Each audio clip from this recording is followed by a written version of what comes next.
Tayong kabayang OFW vlogger sa Saudi Arabia ang pumanaw because of depression. At ang sinisisi ng karamihan sa pagpapakamatay nito si kabayan ay si istorya ni Juan dahil daw sa mga fake news na pinakalat nito. Okay kabayan, I hope you are at peace now and condolences po sa buong pamilya. But here's my take on this. Wala pong may gustong mangyari niyan. At kung alam lang din ng kapamilya niya, mga kaibigan niya, or kung sino man ang malapit sa kanya na he's suffering because of depression, I am sure they will do their best para makatulong sa kanya. But the sad truth kasi is depression looks like nothing. Yung akala mong nakasmile, happy, or kalug, pero deep inside pala, hindi siya okay. Most people, including myself, we deny kapag depressed kami. Unless na lang na mag-mental breakdown kami dun sa kausap namin, Kaya nga, silent killer yung depression, Kasi, pag andun ka na sa state na yon, all you think about is ending it. Dahil super sakit yung nararamdaman mo inside. In the end, ang gusto mo lang gawin ay tapusin yung buhay mo kasi feeling mo yun na lang yung solusyon And mind you, hindi instant ang depression Gradual yan. It takes time na mag-build up.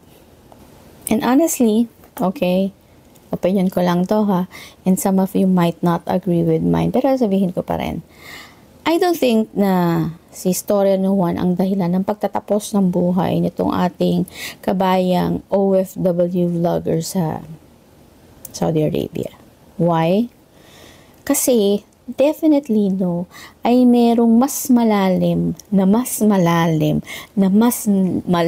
pang dahilan yan na worth itago at kimkimin na lang niya until the very end. At kung si Juan nga, kagaya ng sinasabi ng iba na, uy, kasi yung si Juan nakadagdag pa sa problema at sa stress ni kabayan. Okay? Fine. But where's the proof? Asan yung proof nyo?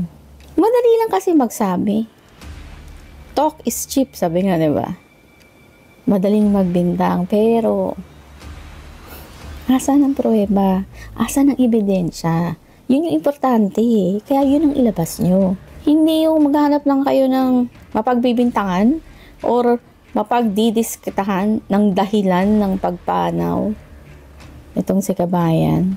Kaya nga para matapos na tong diskusyon na to, tigilan na natin to.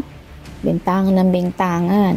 Kung talaga nagsabi sa inyo, yung ating kabayang OFW vlogger na si Juan nga ang dahilan or isa sa mga rason ng kanyang depression, by all means, show it to the public.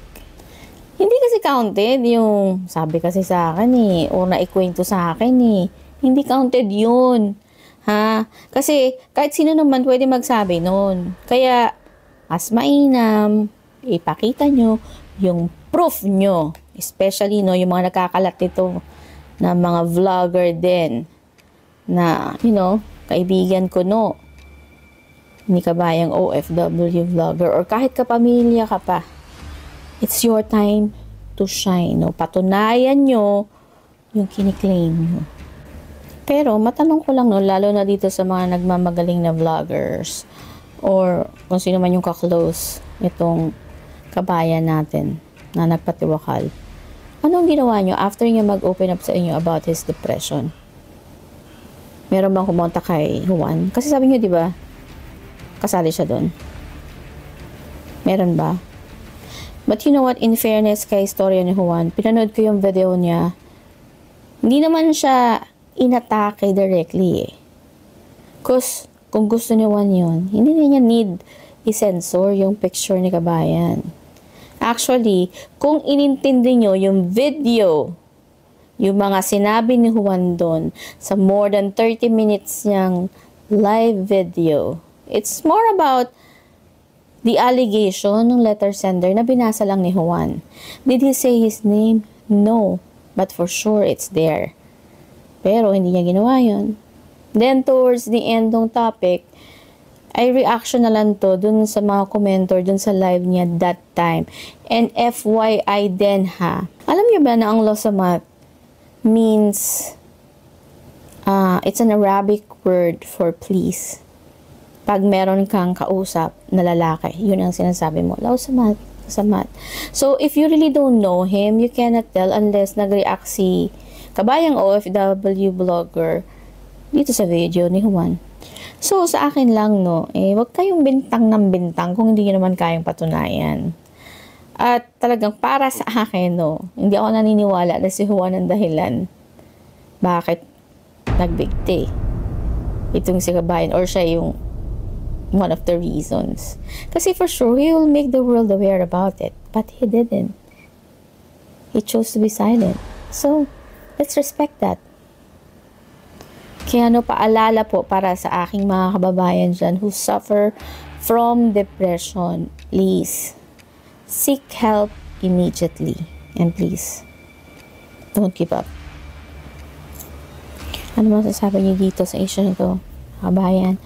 Comment down below. Thank you for watching.